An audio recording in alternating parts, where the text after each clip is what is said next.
Shri Venkateswara gold తాకట్టులో ఉన్న మీ బంగారాన్ని విడిపించి కొనబడును.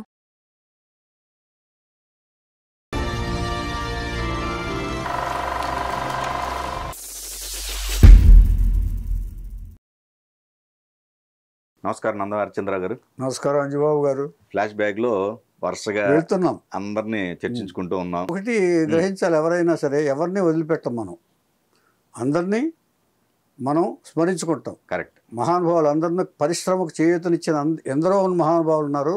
అందరినీ మనం వరుసగా చేర్చుకుంటాం. వాళ్ళని తీసుకురాలేదు, వీళ్ళని తీసుకురాలేదు ఎవరు అనుమానపడక్కర్లేదు, ఆలోచించక్కర్లేదు. ఇది నా విజ్ఞప్తి.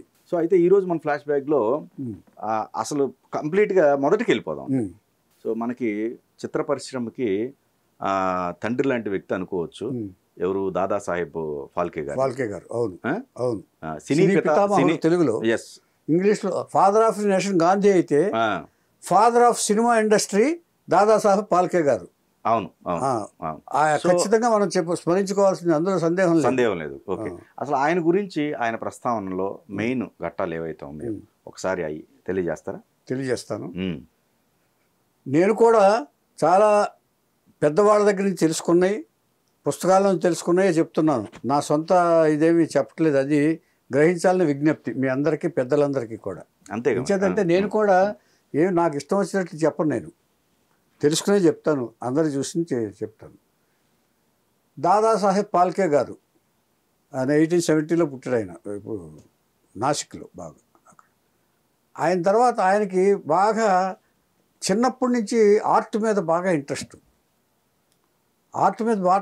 అయ్యి పెరిగిన తర్వాత ఆర్ట్ కాలేజీలో చేరాడు. జేజే ఆర్ట్స్ కాలేజ్ అని చేరి దాంట్లో చిత్రలేఖనం, ఆ తర్వాత బరోడాలో ఈ ఆర్ట్ డైరెక్షన్లో ఉన్న ఆర్కిటెక్చర్ ఉంది చూసారా, ఆర్ట్ డైరెక్షన్. ఇంకో ఇంట్రెస్ట్ ఉంది ఆయనకి, మ్యాజిక్ ఎలా చేయాలో కూడా ఆయన నేర్చుకున్నాడు. ఈ ఇంట్రెస్ట్లన్నీ ఉన్నాయి ఆయనకి. ఇలా పెరుగుతూ ఉండగా ఆయనకి ఏమైందంటే ఒకరోజు 1910 అనుకుంటా, టు మై రిమెంబరెన్స్, 1910లో ఒక అమెరికన్ సినిమా, ఇదివరకు సినిమాలన్నీ అమెరికాలో తయారయ్యాయి, కొంచెం షార్ట్ ఫిల్మ్స్. ఇదివరకు అమెరికా బాగా డెవలప్ అయింది అప్పుడు. దీంట్లో మన ఇండియాకి ఇంకా రాలేదు అప్పుడు అసలు ఇది లేదు కదండి, టాకీ లేదు, మూకీ కూడా. మన ఫోటోగ్రఫీ అంటే ఇంట్రెస్ట్ దీనికి దాదాసాహెబ్ ఫాల్కే గారికి. కానీ బొమ్మలు కదులుతాయని కూడా తెలియదు ఆయనకి. అటువంటి సిచ్యువేషన్లో అమెరికా నుంచి అమెరికన్ ఇండియన్ ఫిల్మ్ ఒకటి వచ్చింది, ఎక్కడికి ఈయన చూడటం సంభ్రమించింది. దాని పేరేంటంటే స్టార్ ఆఫ్ క్రైస్ట్ ఏదో ఉంది, స్టార్ ఆఫ్ క్రీస్తు గురించి. అది చూసిన తర్వాత దాంట్లో ఏంటంటే మూకీ అయినా బొమ్మలు కదులుతున్నాయి. ఈయనకి ఫోటోగ్రఫీలో నేర్చుకున్నాడు ఈయన. ఇది నిశ్చల ఛాయాగ్రాహకుడు. స్టిల్ అంటే నిశ్చల ఛాయాగ్రాహకుడు, ఫోటోలు తీయటం అలవాటు ఈయనకి. బాగా ఇంట్రెస్ట్ ఈయనకి, బాగా యాంగ్జైటీ, కొత్త విషయాలు తెలుసుకోవాలని. ఆ సందర్భంలో ఈయన స్టార్ ఆఫ్ క్రైస్ట్ అనే సినిమా చూడటం జరిగింది. వీళ్ళు క్రీస్తు గురించి ఇంత బాగా చెప్పుకుంటున్నారు కదా, మన దేవుళ్ళైన రాముడు, కృష్ణుడు, ఈ పురాణాల గురించి మనం ఎందుకు చెప్పకూడదు వీళ్ళలాగా తీసుకుని అనే ఇంట్రెస్ట్ కలిగింది. అప్పటి నుంచి ఆ సినిమా ఎలా తీశారు అనేది ఎంక్వైరీ చేయటం మొదలెట్టాడు ఈయన. స్టార్ ఆఫ్ క్రైస్ట్ ఎలా తయారైంది, దానికి ఏమేం కావాలి అని తయారైతే దానికి తగిన పుస్తకాలు చదివాడు ఆయన. అమెరికా నుంచి పుస్తకాలు తెప్పించుకున్నాడు, మొత్తం చదివాడు, స్టడీ చేసి కొన్ని డబ్బులు పోగు చేసుకుని తన సేవింగ్స్లోంచి ఒక కెమెరా తెప్పించుకున్నాడు. అక్కడి నుంచి ఒక కెమెరా, ఇప్పుడు మన రామ్ గోపాల్ గారు 5D కెమెరాతో ఎక్స్పెరిమెంట్ చేశారు చూసారా, అలాగా ఆయన ఆవేళ ఎక్స్పెరిమెంట్ చేసి ఒక చెట్టు మీద తీశాడు ఆయన. చాలా విచిత్రంగా అనిపించింది నాకు కూడా. ఒక బఠానీ చెట్టు అంట, ఆ బఠానీ చెట్టుని ఎలా తయారవుతుంది ఏంటది ఒక షార్ట్ ఫిల్ము తీశాడు ఆయన. తీసిన తర్వాత ఆయన దీన్ని ఎలా డెవలప్ చేయాలనేది ఆలోచించి ఇంకా దీన్ని ఏదో చేయాలి, దీన్ని ఒక ఫీచర్ ఫిల్మ్ 100 అడుగులు 200 అడుగులు తీయటం కాదు, ఒక పెద్ద సినిమా తీయాలి. నేను అనుకున్నట్టుగా దేవుళ్ళని మనం ప్రజెంట్ చేయాలంటే, మన హిందూ గాడ్స్ని ప్రజెంట్ చేయాలంటే ఇంకా ఏదో పెద్ద ఎత్తున చేయాలని చెప్పేసి అందరిని ఎంక్వైరీ చేయటం మొదలుపెట్టాడు ఆయన. పరిశోధన చేయటం మొదలుపెట్టాడు. తెలిసిన వాళ్ళ దగ్గరికి వెళ్ళి ఇలా చేయాలనుకుంటున్నా, ఒక మ్యాగజైన్ ఎడిటర్ దగ్గరికి వెళ్ళాడు ఆయన. ఆయన ఫస్ట్ పిచ్చోళ్ళగా ఉన్నావా, ఇప్పుడు ఎవరైనా చేసేది అది, నీకు అవసరం అది, నువ్వేదో ఇచ్చేసుకున్నావు కదా, ఉద్యోగం చేసుకో, నువ్వు చాలా ఉన్నాయి కదా నీకు, మ్యాజిక్ చేసుకున్నావు, మ్యాజిక్ చేసుకో, ఏదో ఒక వృత్తిలో స్థిరపడు అని చెప్పాడు. కాదండి, నేను ఎలాగైనా దీని మీద ఇంట్రెస్ట్ ఉంది, నా ఇంట్రెస్ట్ని ఒకవేళ ట్రై చేస్తాను, ఫెయిల్ అయ్యాను అనుకోండి, దెన్ ఐ విల్ చూస్ నా జీవన విధానం ఏంటో నేను అప్పుడు సెలెక్ట్ చేసుకుంటానని చెప్పి ఆయన బతిమాలి చేసుకున్నాడు. ఈయన ఇంట్రెస్ట్ చూసిన తర్వాత ఆయనకు కూడా ఇంట్రెస్ట్ కలిగింది. ఇలాంటి వాళ్ళని ఎందుకు డిస్కరేజ్ చేయాలి మనం, ఏమో ఏ పుట్టలో ఏ పాముందో, ఈయన రేపు పెద్ద ఇదవ్వచ్చు అని ఇచ్చి, ఆయన మ్యాగజైన్ ఎడిటర్ కదా, సో అన్ని విషయాలు తెలుసుంటాయి, అన్ని దేశాల విషయాలు, అన్ని ఇది ఎక్విప్మెంట్స్ గురించి తెలుసు. అప్పుడు ఏం చేశాడంటే ఆయన, ఇగో ఇలా ఈ కెమెరా తీసుకుంటే, ఈ కెమెరా నువ్వు తీసుకున్న కెమెరా పనికిరాదు, స్టిల్ కెమెరా లాంటిది తీసుకున్నది, మూవింగ్ అయినా కూడా అది పనికిరాదు, ఇంకో కెమెరా తెప్పించాలి అని చెప్పేసి ఆయన ఒక సజెషన్ ఇచ్చాడు. ఏమేం కావాలి దానికి, సినిమాకి ఏం కావాలి, లైట్స్ కావాలా, ఇది కావాలి, ఏం కావాలి, మొత్తం డీటెయిల్స్ అన్నీ ఈయనకి ఎక్స్ప్లెయిన్ చేశాడు. అప్పుడు ఏం చేశాడంటే కష్టపడి ఒక కెమెరా తెప్పించి దాంతో ఏం చేద్దాం అనుకున్నాడంటే, ఫస్ట్ గుర్తుకొచ్చిన ఆయనకి హరిశ్చంద్ర సినిమా చేద్దాం అనుకున్నాడు ఆయన. హరిశ్చంద్ర ఇది పురాణ కథలే, అప్పుడు అంతకంటే వాళ్ళ సోర్స్ ఏం లేదు, సోషల్ తీయాలని ఇది కానీ ఏమి లేదు. ఒక సినిమా అప్పటికి పురాణాలే ఆధారం సినిమాకి, సినిమాలన్నీ పురాణాలతోనే స్టార్ట్ అయినాయి. అంచేత బికాజ్ మన పూర్వీకులు కదా, వాళ్ళకి దైవభక్తి ఎక్కువ, చరిత్రలు చదివి ఉన్నారు, పురాణాలు చదివి ఉన్నారు. సో హరిశ్చంద్ర తీశాడు.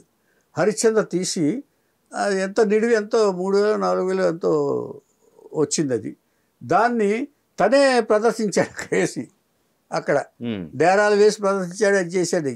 వేసిన తర్వాత డేరాలకు వేయలేదు, అప్పుడు తనే చూపించాడు, స్క్రీన్ పెట్టి మనం పెడతాం కదా, ఇప్పుడు గోడల మీద కూడా వేస్తారు, తెలుసుగా మీకు తెలుసు. అవును, ఇది కూడా ఉండేది కదండి, మనం జస్ట్ వ్యూ ఫైండర్ లో చూసేది, అది ఉండేది.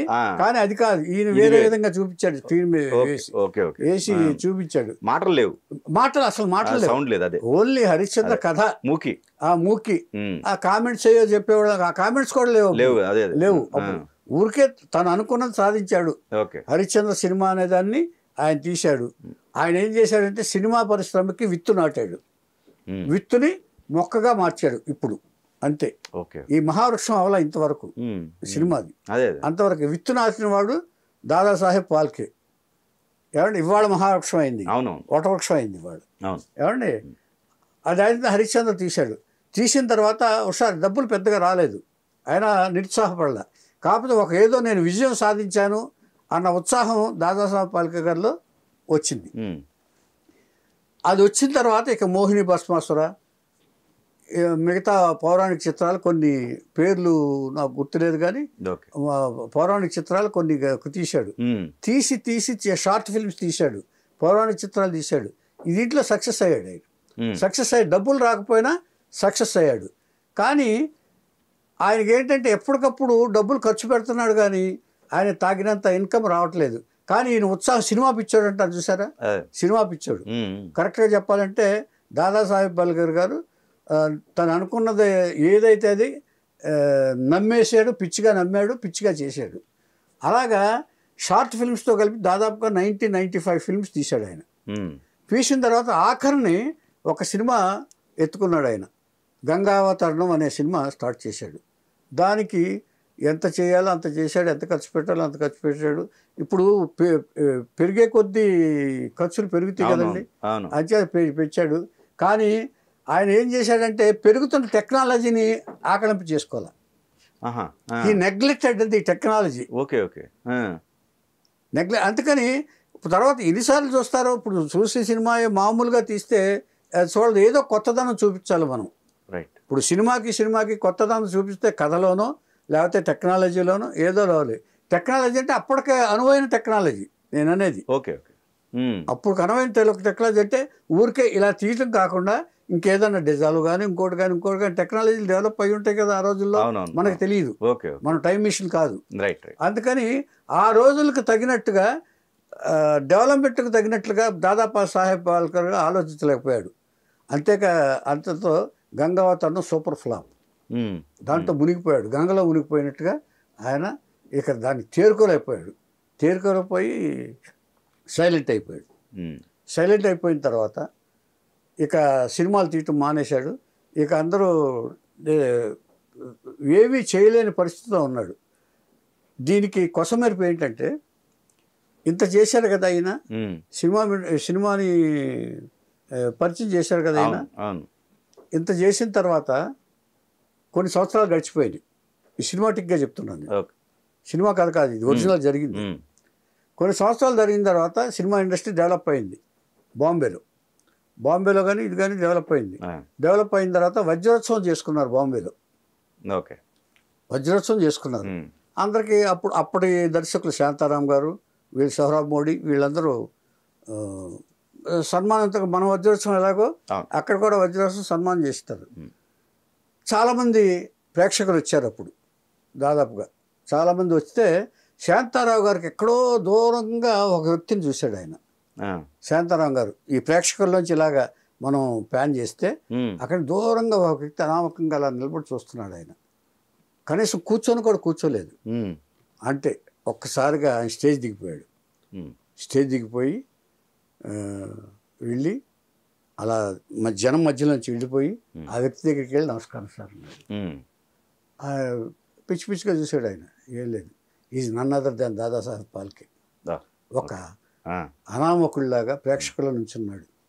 చేయి పట్టుకుని అలా తీసుకొచ్చాడు ఆయన శాంతారాం గారు. కాదండి, అదేంటి అసలు అంత మహా వ్యక్తిని మర్చిపోవటం వాళ్ళు వజ్రోత్సవంలో? అదేనండి మన సినిమా ఇండస్ట్రీ దౌర్భాగ్యం. నాగి గారు ఏమయ్యారు? అదే పిచ్చితనం అనిపిస్తుంది. ఇప్పుడు మన తెలుగు సినిమా ఇండస్ట్రీలో నాగి గారు ఏమయ్యారు? అంచేత ఫస్ట్ ప్రథమ తాంబూలం నాగయ్య గారు కదా, చిత్తూరు నాగయ్య గారు. ఎంత నేను చెప్పిన అబద్ధం కాదు, ఆయన వెనకాల పడేవాళ్ళండి నాగయ్య గారు అంటే.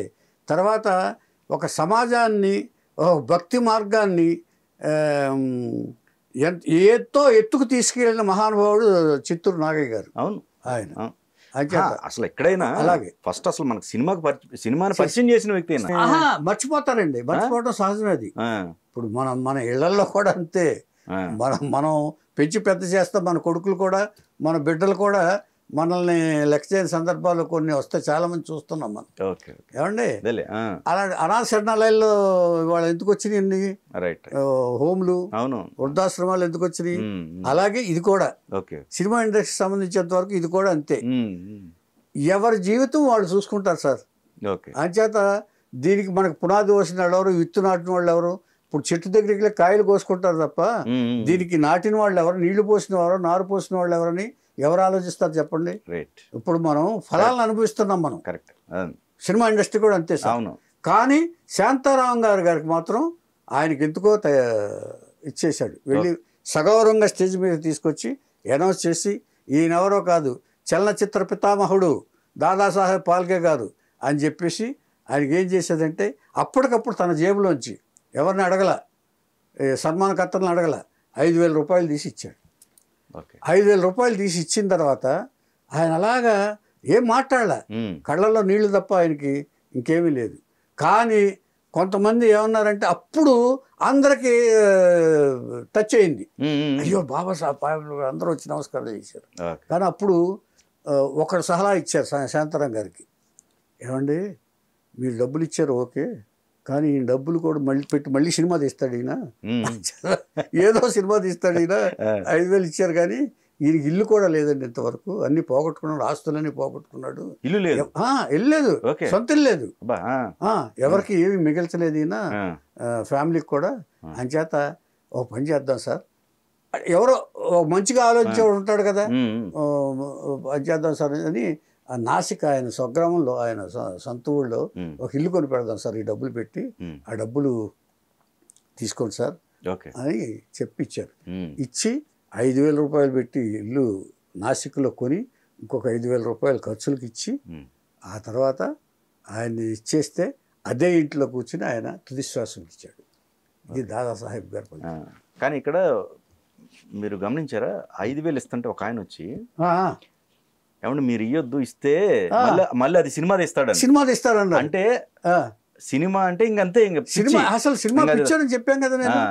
ఇప్పుడు దాదాసాహెబ్ గారికి, ఫాల్కే గారికి ఎన్ని నష్టాలు పడినాయి, ఎన్ని కష్టాలు పడినాయి, నేను ఫినిష్ చేయాలి. నాగే గారు అంతే కదా, భక్త రామదాస్ అంతే కదా, అన్ని ఆస్తులు పోగొట్టుకున్నాడు. తను త్యాగే కొన్న 52 ఎకరాలు పోగొట్టుకున్నాడు, ఇల్లు పోగొట్టుకున్నాడు, ఆస్తులు పోగొట్టుకున్నాడు. మొత్తం దాన ధర్మాలకి పుట్టిన పేరు నాగే గారు. అలాగే ఈయన ఏంటంటే తను అనుకున్న దాన్ని సాధించడం కోసం ఈయన మొత్తం సర్వం పోగొట్టుకున్నాడు. అంచేత ఇప్పుడు మనం కూడా అంతేనండి.